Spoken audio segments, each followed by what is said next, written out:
Welcome to the Long Run with Joel and Christy. I'm Joel. And I'm Christy. And what are we doing today?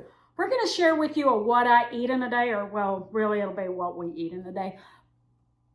But just a caveat, when we recorded this what I eat in a day, what we had planned was for it to be a what we eat during a hurricane. And Hurricane Ian came through this week, and we never lost power. So we had recorded the day that we were expecting it to come through, and we continued eating stuff that we had cooked instead of stuff from our hurricane stockpile.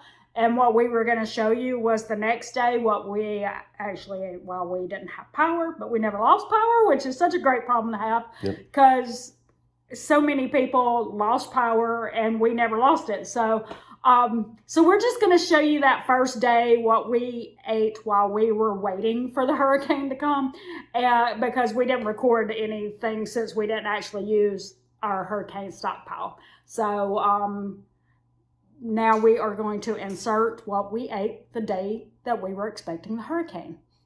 Okay, guys. This is actually, say hey. Hey.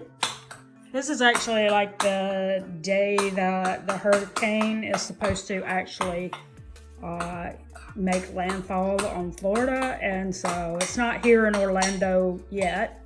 So we are having, breakfast, and we're going to eat stuff from the refrigerator while we still have power. So this is what Joel made us for breakfast. He made us cheese grits, eggs, and a couple slices of bacon.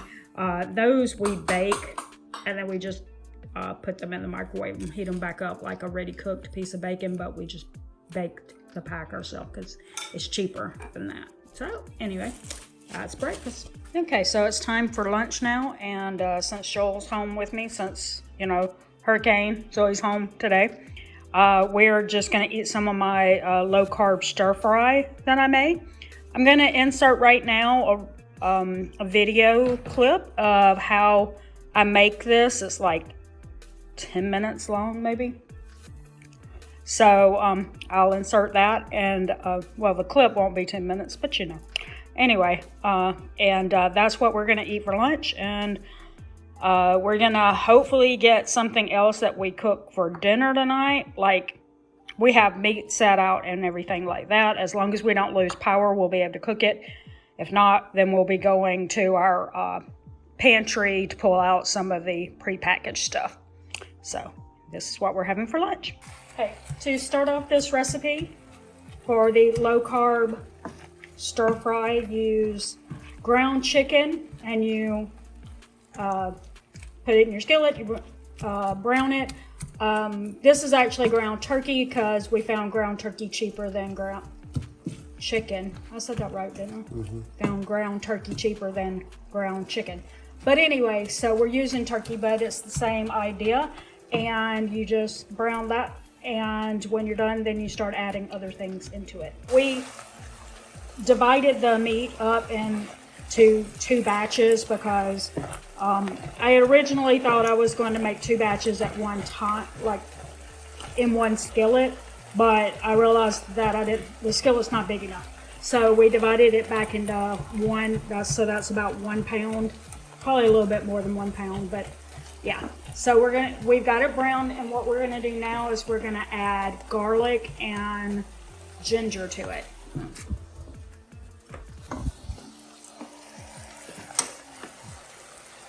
So only about half of that since we're dividing it. Okay. Got some minced garlic. That was about 2 cloves. And then just 1 tablespoon of ginger paste. It said to use fresh ginger, but we struggle to find good ginger here that doesn't spoil quickly. Don't know what that is, because in Houston we never had that problem. But here we do. So got that mixed in. All right, so now we're adding in 1 bag of the salad.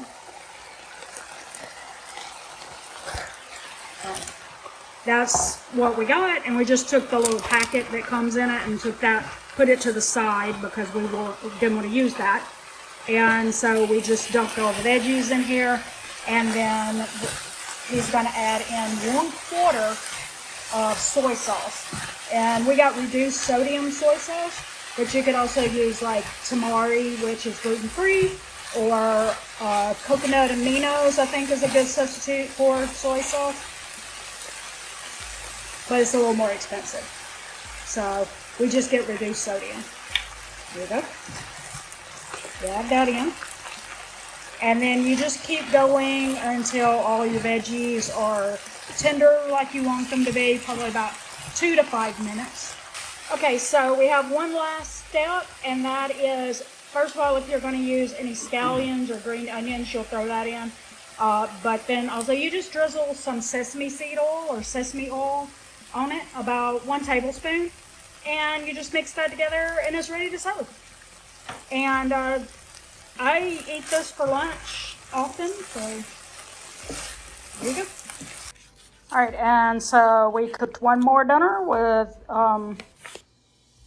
because we still haven't lost power yet. That's true. This does not look like all that, but I promise it tastes really good. It's really good.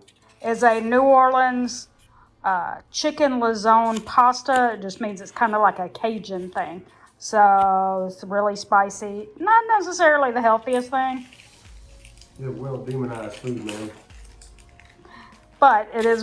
This is what we're having for dinner tonight. The hurricane is supposed to hit our area sometime in the morning.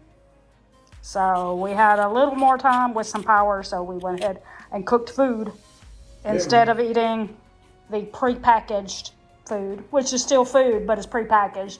I went out and eat my hurricane food. In other words, we didn't want to waste any food. There you go. All right, so there you go. So that's what we ate the day of the hurricane. The day it came, and yeah, we never lost power, so Yeah, so we kept eating what we were scheduled to eat anyway. So. yeah, I wouldn't say that we didn't eat any of our stockpile. We were snacking a little bit. Yeah, we but the days after, the Thursday that after it hit and everything, but that was more because we were wanting to snack. But we still continued cooking meals, so we never like broke into our stockpile like that, like a full-on not cooking anything kind of thing. So anyway, what we want to say now is just keep thinking about those people in Southwest Florida, around the Fort Myers area, and a little bit above that were totally devastated by when Ian came in, and also those in South Carolina too, because it kind of whooped around out into the Atlantic and back up into South Carolina before it finally fizzled out. So keep thinking of those people, praying for them, donating things if you can for the relief efforts, and everybody. Floridians are resilient, and they're already back on the road to recovery, but they may still need a little help. Even in the Central Florida area, because even though we didn't get any damage, there was still, it's a pretty large area. And so some of them did get major flooding and damage like that, trees uprooted. So, you know, keep Central Florida, Southwest, South and the Carolinas affected. So keep praying for them.